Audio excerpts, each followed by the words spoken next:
मार्गशीर्ष महिन्याच्या शेवटच्या गुरुवारी आपण महालक्ष्मीच्या व्रताचं उद्यापन करतो.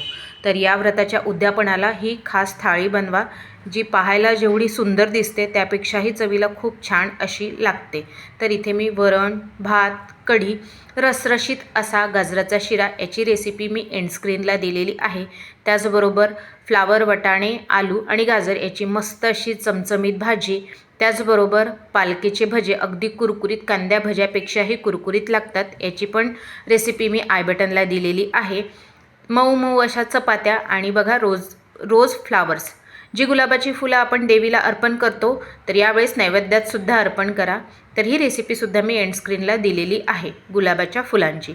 त्याचबरोबर सॅलडमध्ये मी गाजर वापरलेला आहे आणि मी एका वाटीत मीठ वाढलेलं आहे, कारण की मीठ काय होतं, खालती आपण ताटात वाढतो तर ते जेवणात मिक्स होण्याची भीती असते, म्हणून मी वाटीत मीठ दिलं. त्यानंतर 1 ग्लास पाणी. जोपर्यंत नैवेद्याला पाणी ओवाळत नाही तोपर्यंत नैवेद्य पूर्ण होत नाही, म्हणून मी इथे 1 ग्लास पाणीसुद्धा ठेवलेलं आहे. तर यावेळेस देवीच्या उद्यापनाला ही थाळी नक्की बनवून बघा. तर वेळ न गमावता रेसिपीला सुरुवात करूया. सुरुवात करण्याआधी तुम्ही जर ही रेसिपी फेसबुकवर बघत असाल तर माझ्या पेजला फॉलो करा आणि यूट्यूबवर बघत असाल तर माझ्या चॅनलला सबस्क्राईब करा. त्याचबरोबर लाईक, शेअर आणि कमेंट नक्की करा आणि व्हिडिओ पूर्ण बघा. हॅलो फ्रेंड्स, मी लतिकाच किचनमध्ये तुमचं स्वागत आहे. इथे मी 2 गंजात, एका गंजात तांदूळ आणि तुरीची डाळ घेतलेली आहे. स्वच्छ अशा 2 पाण्याने धुवून घेतल्या आहे. त्यात पुरेसं पाणी घातलेलं आहे.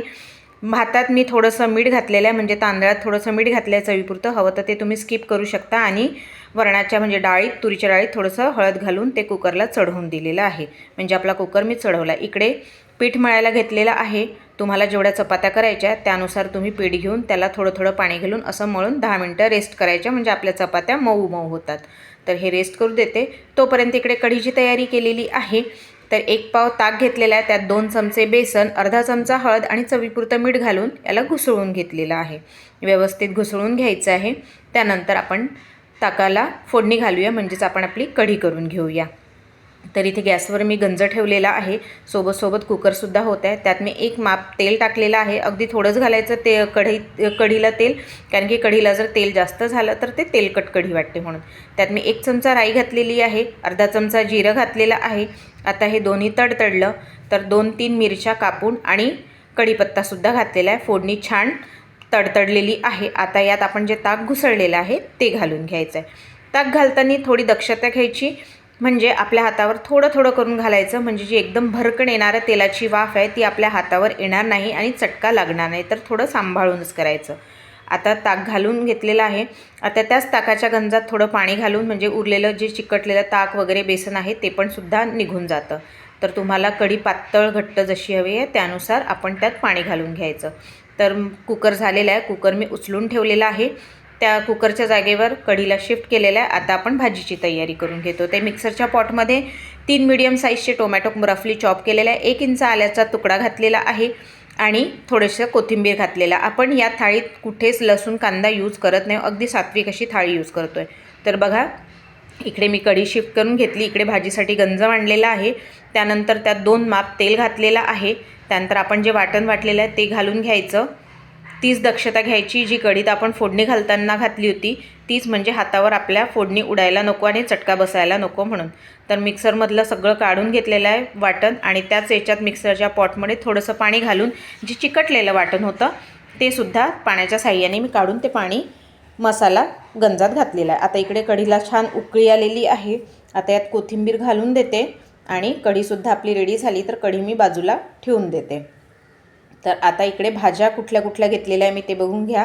वटाणे, बटाटे, गाजर आणि फ्लावर घेतलेले आहे. सिजनेबल आहेत आणि छान येतात, म्हणून मी याची भाजी बनवते. भाजी अगदी चमचमीत आणि मस्त अशी लागते. तर आता आपला इकडे बघा छान मसाला तेलात छान शिजलेला आहे. आता सुके मसाले घालायचे. अर्धा चमचा हळद घालते आहे इथे मी, बघा. त्यानंतर 1 चमचा तिखट घालते आहे. तुम्ही तिखट तुमच्या टेस्ट अकॉर्डिंग कमी जास्त करू शकता. तर हे तिखट घातलेलं आहे. त्यानंतर अर्धा चमचा मी गरम मसाला घातलेला आहे.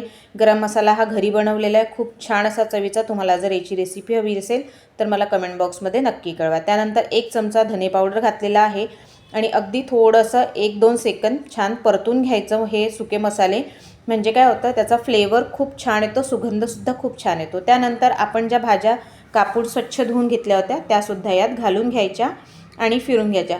फ्लावरची बटाट्याची भाजी पहिल्यांदा फिरून होत नाही, म्हणून असं ओलसारून घ्यायचं आणि ज्यांना असं ओलसारता येत नाही त्यांनी चमच्याने फिरवलं तरीही चालतं. तर मी इथे ओलसारून घेते आहे. तुमच्याकडे याला काय म्हणतात ते मला नक्की कळवा. तर मी दोन्ही बाजूनी अलटीपलटी करून ओलसारून घेते आहे आणि याला परत गॅसवर ठेवून शिजायला ठेवते. शिजवताना भाजीत मी पाणी घातलेलं नाही आहे. आता मी यात चवीपुरतं मीठ घालते आहे आणि याला झाकून छान शिजवते. पूर्ण भाजी आपल्याला अशीच झाकून शिजवायची आहे, म्हणजे यात पाणी न घालताच शिजवायची आहे, म्हणजे भाजी ही खूप छान होते. तर झाकण उघडलेलं आहे. आता ते मीठ घातलेलं होतं, एकदा चमच्याच्या साहाय्याने मिक्स करून घेते व्यवस्थित. बघा इथे व्यवस्थित मिक्स करून घेतलं आहे. परत मी याला झाकून छान शिजू देणार. असं 2-3 वेळा झाकून काढून थोडं फक्त बघावं लागतं की खालती तळायला लागायला नको. तर झाकून शिजवलेलं, परत झाकण काढलेलं आणि एकदा परत मी फिरवून घेते आहे आणि झाकून शिजू देते पूर्णपणे. तर बघा इथे भाजी आता माझी झालेली आहे. आता यात मी एकदा मिक्स करून घेते, त्यानंतर मी यात कोथिंबीर घालून घेते. मिक्स झालेली आहे. आता छान असा कोथिंबीर घालते. या सीझनला कोथिंबीरसुद्धा खूप छान असा येतो, त्यामुळे इथे मी आता कोथिंबीर भरपूर सारा घातलेला आहे. मिक्स करून घेतले आणि आता आपली थाळी सर्व करते. तर बघा थाळी किती मस्त अशी दिसते. वरण, भात, भाजी, पोळी, कढी, भजे, शिरा, गुलाबाची फुलं, सॅलेड, हे अशी जबरदस्त अशी थाळी. तर मग यावेळेसच्या देवीच्या व्रताला, उद्यापनाला तुम्ही हे थाळी नक्की बनवून बघा आणि कशी वाटली रेसिपी ते मला नक्की कळवा. तर भेटूया पुढच्या रेसिपीत. तोपर्यंत बाय.